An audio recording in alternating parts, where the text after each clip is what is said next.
Hi, this is Eric, the Parts Doctor, and today I'm going to show you how to place a door strike on your dryer. These instructions apply to dryers made by Whirlpool, including Maytag, Amana, and more.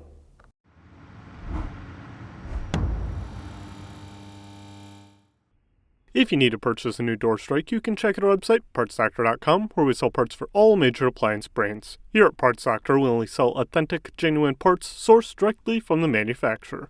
The door strike engages with the door latch to secure the dryer's door during the cycle, ensuring that it remains tightly sealed during operation. If the dryer door strike fails, the door may not latch closed properly. This can be caused by normal wear and tear or the strike getting bent.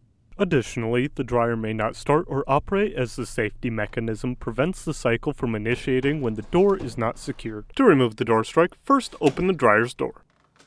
The door strike is located here on the front of the dryer. Using a T20 Torx bit, remove the two screws holding the strike in place. Then remove the door strike.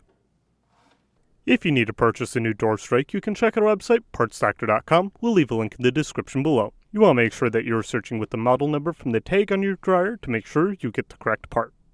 To install, align the tabs on the back of the strike to the front panel of the dryer and set it into place. Then, install the two screws. Then, close the door and make sure that the strike is working properly.